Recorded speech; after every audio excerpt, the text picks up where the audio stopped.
So what was your whole thing about the pivot? What'd you go in there for? Man, our Ryan hit me up, man. He was like, "Man, I want to do some stuff with you, whatever." It a lot of stuff got held out. We supposed to do another one. But man, to me, a lot of people talk about a lot of negative, right? Mm-hmm. Like, bro, like that, like the negative talk of like, first of all, like, how can you call somebody a bust, man? Like, that's not a but. Like, y'all act like I ain't do anything in the NFL. I know. Like, bro, We just saw video. I made a Pro Bowl my rookie year. You scored. You were a Pro Bowler, I believe, but if you scored one time in the NFL, to me, you're a 1%er. If you play actually in a game, you're a 1%er. But all these nobodies out here who say bust to this and that, and see, I'm even against the Kwame Brown shit because, like, 17 years old playing with Jordan and shit, and I'm just like, how do you call him a bust? He's a 1%er. To me, a bust is a guy who never made it, or B, had all this hype in college and then either A, did something to his own demise, like drugged out, doped out. We've seen those. I've talked about them. That's a bust to me, contrary to belief. Whether you like it or not, it is what it is. You made it, played it. I mean, it's crazy how they played at a high level. And that's the thing I don't get about people. Like, y'all forget all the great stuff I did. Y'all forget, they don't mention that I played my rookie year with 2 knee surgeries, broken ribs, having to get shot up in the ribs every game, having to fight against Jim Brown on shit. Like people like forget about that part of the coaching changes that you go through. Like, bro, I went through 3 different playbooks in 18 months. Like, and the craziest thing about it, man, is like I accepted all that. Like, I had to.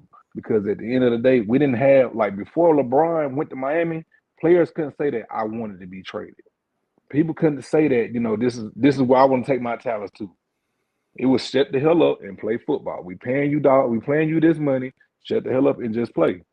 Like IR5's a bust. You know what I mean? We know that. But like everybody else, is not. So let's dive into. Shut up, JB. He's 9 games in. He's 4-3 right now, and he's winning. But now you make a good point, though, T. Rich. It's like fans everybody loves you when everything's perfectly and pretty and everything's going great.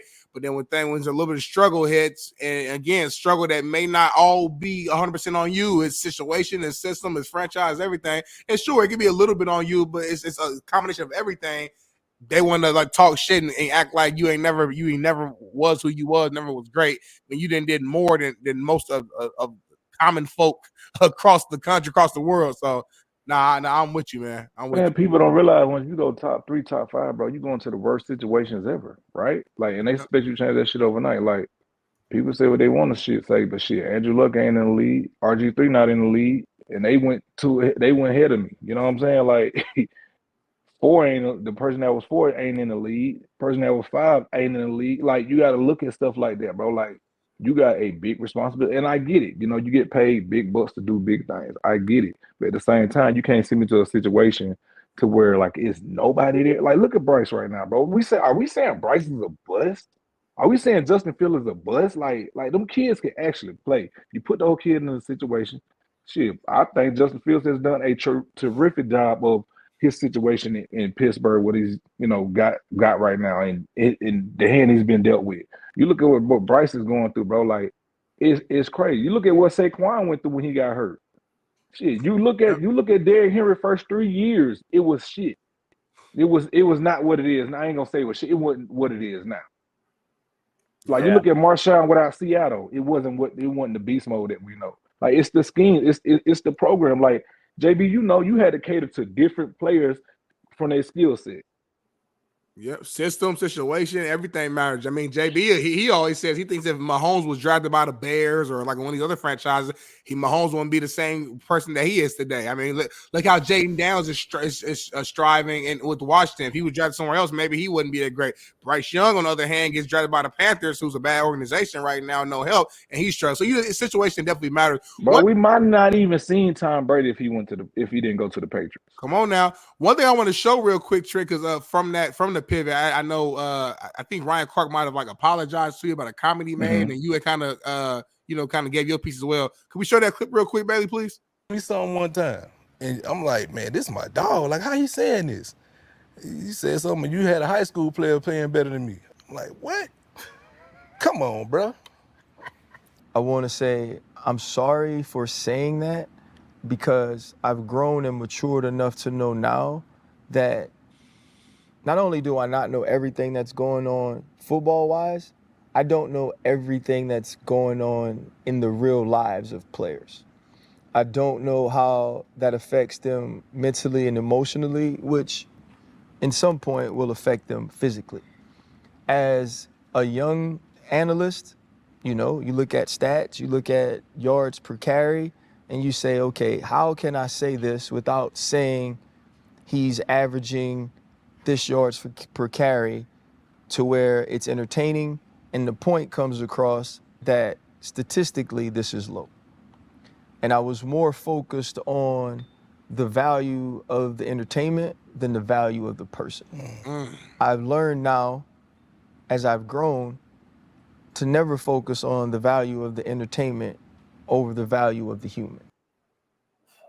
You spooked that motherfucking tight jean wearing cat. That's what you did. That's all I'm gonna say. But anyway, I don't like the motherfucker. I'm gonna be real. So shout out to you. I think, T-Rich, I got a different perspective, and I'm never gonna put you in harm's way. I don't know Ryan Clark, so I haven't had Chester Mino, so I don't have a. Yeah, I know him, and I don't like him. But here's the thing, T-Rich, I'm gonna be honest. Like, you spooked him. Number one. Number two, I love your demeanor when you said it, because like you're like, nah, let's handle it. This is what it is. You said it, own it. I don't agree with apologizing and saying sorry, because you said it and you lived it for a long, long time. You never said apologize for it. Why did you say I was sorry 7 years ago? Well, because T-Rich just addressed them face to face. Like, they never had a conversation. Shit, Smitty, that's what I just said. That don't mean shit to me. But what I'm saying is, it's not like Ryan Clark every day is just waking up thinking about, damn, man, I said some shit about T-Rich a couple years ago. I need to go ahead and podcast today. Like, that ain't shit. I mean, you didn't say some shit years ago. You probably forgot about it, said shit on this show. Like, I'm just saying. But Smitty, that's my point. It's not realistic. I don't get why you didn't listen to what I said. Why apologize then? That's who you are, homie. That's who he is. Because he said he's grown from day one, Ryan Clark, as an early analyst versus who he is now, which is a fair point. As somebody who's been on TV, it's a fair point. You ain't the same guy. It ain't an argument, homie. It's T-Rich to explain it. Hey, T-Rich, what's your take? What you think about? He said something. You asked him straight up and put him on Front Street, and he apologized or said he's sorry, grew, and all this. I wish his fucking pants grew. But where you at with that? See, JB Bayer, he don't like the guy so much that it don't matter what the fuck he not even gonna listen to it, which is cool. That's your experience. I get it. I'll tell you what, man. I look at it like this. When I see it, dog. Go ahead. When Ryan Clark said that in the media, it was like, you the same cat that just moved out my fucking way when I went into the end zone, when I was to win the game, to steal the game. Cleveland ain't beat the Steelers in 7 years. Well, we had guys crying after that game because they have never beat Cleveland.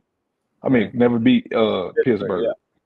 I think it was like 7 years or something like that, 7 to 9 years. And you had guys that's been there since then who's never won against them. And so you had guys coming up to me, like, and Ryan came up to me after the game, shook my hand, bro, you a dog. I appreciate your game, this and that. Fast forward 4 years after that, like, you got this conversation like this, and like, bro, come on, man. James Harris, all them guys came up to me. And this is in my rookie year. And so for me, it was just like, man, I thought you was different. Like, I thought you really like knew, like, hey, bro, you know how it is in this building. Like, if you don't fit their program, if you're not the guy that they brung in, they're gonna ship you out. So what you saying, T-Rich, do you think that when you get to the mainstream media level and you grow after your career, you think it's about clicks and likes? And you think he said it for that reason, or you think it's deeper? Man, you know, I can't tell Hard to say. you Yeah. when it comes to, and I'm starting to learn Ryan. Like I'm starting to, you know what I'm saying? But at the same time, like I tell people, like you got to know how to work with people. You ain't got to just like them. But like for me, like I think Ryan got a different view of life now outside of football. Seeing like, damn, like on the business side of it, like this is what these folks just think about. You just another check. Like I had a good career. I had, you know, stuff to come up. I overcame it, this and that, but I'm not everybody. You know what I'm saying? Like that's not like people that realize, bro, like I became a dad at 14. I had 2 kids in high school. Like who overcome that? And being in our community. Like who overcomes that? See, I I couldn't watched walk that. for 2 years. Yeah, no Like doubt. who I watched that clip, overcomes dog, that? and I get hurt because I like you, my boy. I get hurt like looking at those clips, and I take it as like a backhanded compliment or a backhanded slap in the face. Like he think he better than some cats, and I just know that to be fact because I've had it out with him before. And I'm just like, homie, that was a bad look to me. But kudos to you going on the show and saying what it is, because that's what real ones do. Real recognizes real. So it was a good episode for you and them. So good shout out for that. But shit, man, I'm glad they put a real one on. Seemed like they always put a guy that, yeah. You went on that motherfucker like, what's cracking? Like, that's the Yeah, I thing. That's gotta why tell I'm you, glad they had. you gotta speak the truth about it. Like, hey, listen, you said this, and hey, what's going on? Like, what was your words, or what did you mean? Like, what did you get this from? Because I mean, you look at it like people ain't looking up that I still led the lead of yards after contact. Like, people weren't looking at none of that. Like, that's 3 years in a row I led the lead yards after contact, and I wasn't playing halfway through the season. And I don't know Like, if I'm tripping, Smitty, or Context not. matters. Smitty, I don't know, and context do matter because I don't know if I'm tripping, but the clip I watched on that show with him, I still never saw him directly say, I apologize, T-Rich. I thought he went around the way to say, I'm sorry for being who I was then. That's the shit I read. I read through. Yeah, but it's kind of like you, JB, how you always say you never say sorry. Like you'll eat crow, but you'll never literally say, "Hey, Darnell, I'm sorry." You'll never do that. That's not how you. Because that's who I am, Smitty. That's who I am. Like, right. I'll own if I'm wrong, but to say sorry is like, nah, I can't say sorry now, years later. So I think that's what he just did. To your point, I think he didn't say sorry. He just kind of owned. Or if you say sorry, that's who I was then. Gotcha. Either way, though, you can't say, well, I'm sorry. I found Jesus. Hey, get the fuck out of here. Anyway, T-Rich, let's move on, man. I can't stand fake motherfucker. Anyway,